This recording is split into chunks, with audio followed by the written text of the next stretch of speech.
Fala rapaziada, é tempo de jogo, é tempo de rugar.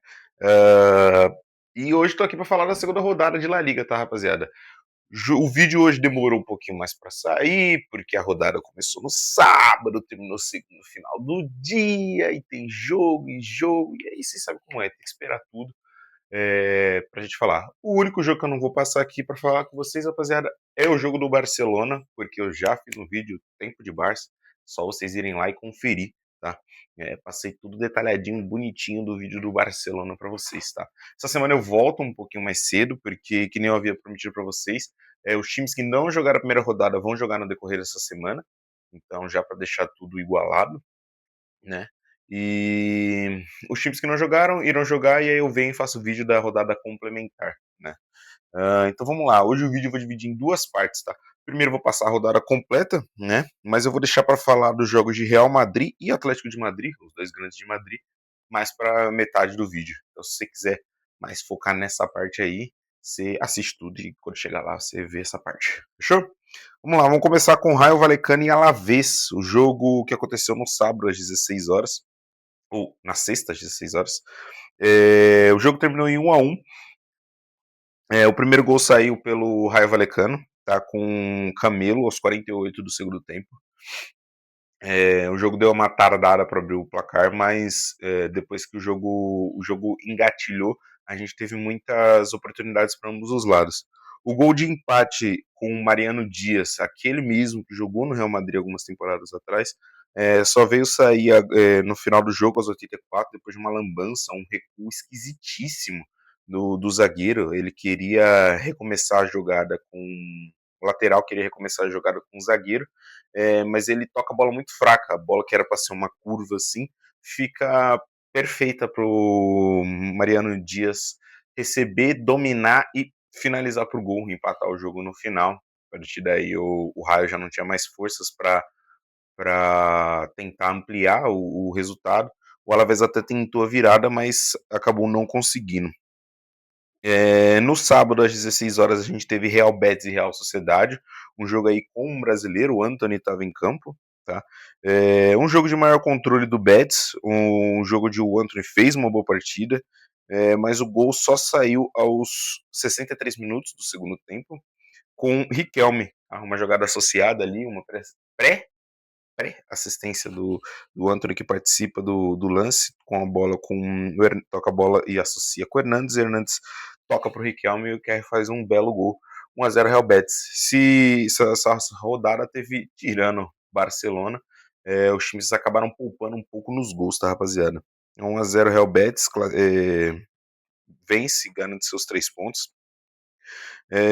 Estreia de alguns aqui, Atlético Clube, se eu não me engano, estreou nessa rodada. Foi a primeira partida dele na Liga contra o Sevilha. Sevilha que não veio bem na última rodada, já veio melhor nessa aqui.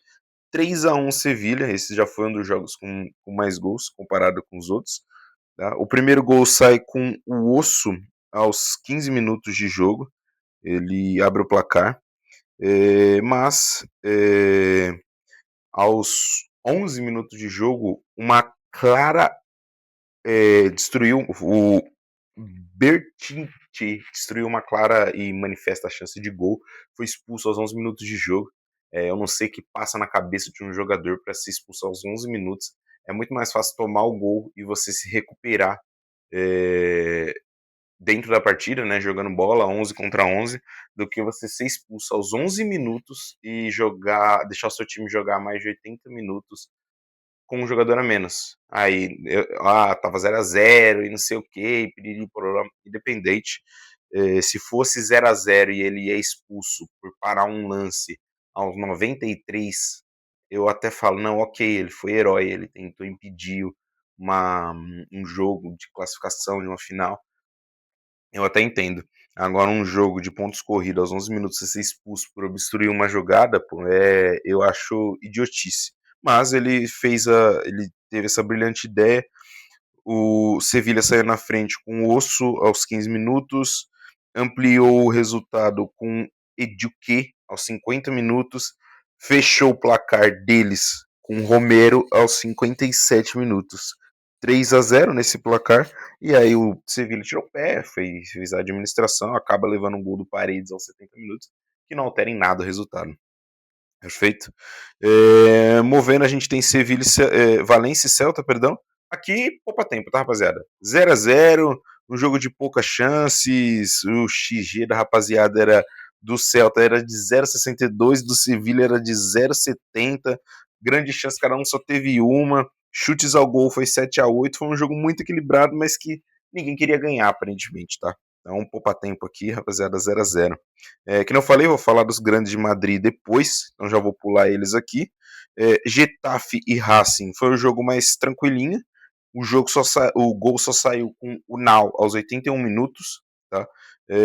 Falar um pouquinho das estatísticas. Esse jogo já, pelo contrário do último 0-0, esse jogo já era esperado, mas já teve uma expectativa de gols muito maiores. O XG de cada um dos times superou a média de 1,24, ou seja, era esperado um empate de 1-1. Nada também muito gigantesco, mas o Racing teve melhores oportunidades, teve duas grandes chances, não conseguiu converter.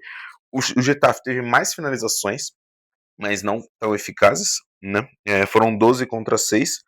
E o goleiro do Getafe trabalhou mais do que o goleiro do Racing. A bola que veio no gol do Racing entrou.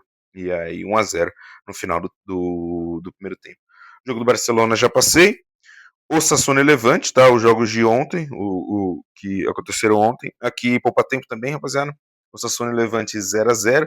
Estatísticas que eu posso trazer aqui é que o Levante teve maiores chances, mais chances claras de gols. Apesar das chances, das grandes chances serem iguais, as do Levante era esperado que fizesse, então o XG deles terminou com 1,28 contra 0,70 do Osasuna. O goleiro do Levante fez mais defesas no jogo e ambos tiveram entre 12 e 11 chutes ao gol ali, tá, rapaziada? Mas 0-0, empate. Outro time aí que eu falei pra vocês ficarem de ouro é o Deportivo de La Coruña. Gol de Pierre Aubameyang aos 21 minutos, um belíssimo gol. Recebe a bola numa disparada, um excelente passe do. Deixa eu pegar o nome do rapaz aqui. Do Cruz, La Cruz. Um excelente passe para o Aubameyang, ele recebe, dribla o goleiro e faz um gol aos 37 anos. Pierre Aubameyang ainda vem dando muita dor de cabeça para os seus adversários. E o Chupete empatou o jogo de pênalti aos 34 minutos, fechando assim a rodada, né, com os outros clubes. E vamos falar um pouco de Atlético de Madrid e Villarreal primeiro. A gente fecha com o Real Madrid para fechar do jeitinho que vocês gostam. Vamos lá. De novo, o primeiro gol saiu aos 59 minutos com o Pubil. A Pubil abre o placar para o Atlético de Madrid. O Atlético de Madrid vendo com aquela coisa feia com Julián Álvares. Julián Álvares quer sair, quer ir jogar no Barcelona. O Atlético de Madrid não quer fortalecer um rival, não quer vender de jeito nenhum.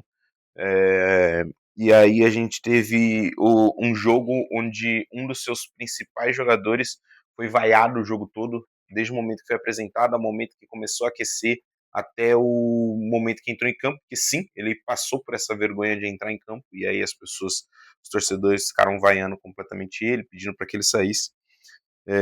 Então fez uma partida discreta e uma partida feia. Né? Expubiu, abriu o placar aos 59 minutos, o empate veio aos 66. E aí, gênio, né? O Lenormand também obstruiu uma chance clara e manifesta de gol e foi expulso aos 76 minutos. E, obviamente, minutos depois, Villarreal pressionou, conseguiu sofrer um pênalti e o Mikal Tadadze, aos 78 minutos, vira o jogo para o Villarreal, mas o Atlético de Madrid vem se mostrando ser um time muito raçudo nos últimos anos e o Simeone, filho do Simeone, empata o jogo aos 85 minutos. Tá? 2-2 Villarreal e Atlético de Madrid. É um jogo onde o Atlético de Madrid vem encontrando muita dificuldade. Já não foi a primeira, né, a primeira partida do Atlético de Madrid. Enfrentou o Málaga na última semana. Ganhou de 2-0, mas encontrou muita dificuldade para fazer o gol, para conseguir criar jogadas. E isso estando 11 contra 11. Aí agora, enfrentando um adversário um pouquinho mais estruturado, que é o Villarreal comparado com o Málaga, apresentou um futebol muito pobre, um futebol que deve muito, poucas jogadas, poucas associações, e ainda contando com o brilhantismo do Lenormand de ser expulso num jogo onde precisa pontuar, né? Os 3 pontos agora valem os mesmos 3 pontos do futuro. O Atlético de Madrid, se quiser brigar pelo campeonato, se quiser brigar contra os outros dois grandes, né, que é Barcelona e Real Madrid, não pode perder pontos desse jeito e não pode ter jogadores sendo expulsos num time onde precisa mais, né, precisa mostrar mais do que os outros para vencer os seus jogos. Então, péssima partida do Atlético de Madrid. O 2-2, por mais que tivesse com um jogador a menos, conseguir um ponto ali ainda é importante, mas o 2-2 sai com um amargor de derrota, pois estava jogando em casa. Tá? Agora vamos falar de Real Madrid e Espanhol. Aqui, rapaziada, outro jogo ruim dos grandes de Madrid. É, apesar do esquema tático do Mourinho ter dado certo até os primeiros 25 minutos, que uma bola parada, que é uma das coisas que foi comentado, que o Real Madrid agora tem muito poderio ofensivo nas bolas paradas, tem treinado muito essas jogadas, tem praticado muito, contratou gente para poder treinar essas jogadas. O primeiro gol vem de uma bola parada com o Jude Bellingham, um cruzamento na área, o Jude Bellingham se antecipa do marcador e faz um gol de cabeça. Excelente gol, e tudo funcionava bem até os 25 para 30 minutos, né? O Real Madrid tinha um controle. O Real Madrid já entrou com uma formação que eu acredito que não vai ser titular, tá? Vão ter mudanças. Eu não acho que a dupla de zaga titular vai ser o Konaté e o Wilson. Eu acho que em algum momento o Rudiger vai roubar essa vaga. Se o Militão voltar e voltar bem, vai roubar a vaga de algum deles aí também. Eu acho que são os zagueiros para a temporada, sim, para completar elenco, que o Real Madrid vem sofrendo muito nos últimos anos com lesões da sua defesa, mas fica aí com esses jogadores. Não comprometeram, não foram mal, mas ainda assim deixaram. A gente sabe que tem melhores no elenco. Tá? Carreiras não vai ser titular, Carreiras é fraco. Não sei como esse cara ainda tá no Real Madrid. Não sei porque o Cucurella não começou no jogo. Eu acho que é só para dar a última chance para o Carreiras jogar alguma coisa e se aparecer uma oportunidade eles vão vender ou emprestar e aí tinha que colocar o cara no holofote. É a única coisa que eu consigo pensar para explicar. Bernardo Silva, o toco do Real Madrid no Barcelona nessa temporada, o roubo, que tinha um acordo apalavrado com o Barcelona e o Real Madrid acaba roubando, né? Mourinho liga pro Bernardo Silva, como os dois já trabalharam junto no passado. O Bernardo Silva viu o projeto, achou que fazia muito sentido. E fez sua primeira partida de estreia, entrou como titular e fez um jogo discreto, um jogo abaixo, um jogo onde se ele tivesse ou não tivesse no jogo não ia fazer diferença nenhuma, tá? Não jogou bem. O Valverde jogou bem, o Valverde é sempre excelente, o Vinícius Júnior jogou bem, esses aí são titulares. Aí a gente tem aqui um desentendimento, ao meu ver. Você tem Bellingham e Arda Güler, ambos jogam na mesma posição, e ele colocou os dois para jogar junto. Aí colocou a da Gullit aberto para direita. Para mim foi o melhor jogador do Real Madrid no primeiro tempo, apesar do Bellingham ter feito o gol. Eu acho que o Arda Güler jogou muito bem no primeiro tempo. Mas foi substituído no segundo para entrar o cara que deve ser o dono dessa posição no lugar dele, né? Que é o Diomandé. A Diomandé é a contratação mais cara da história do clube e do Real Madrid, pelo valor de 140 milhões de euros. Caro e não resolve o problema do Real Madrid. Real Madrid para aquela posição. Ainda tem o Rodrigo que vai voltar, ok, tá de lesão e tudo mais, mas vai voltar. Então, o Rodrigo não vai ser vendido essa temporada, muito por conta da lesão. Tem o Endrick para aquela posição. Tem o. Como é que é o nome do rapaz? Brahim Dias para aquela posição. Então, assim, tem muita gente para aquele lugar e você coloca o cara que não joga naquela posição e deixa a sua contratação mais cara no banco.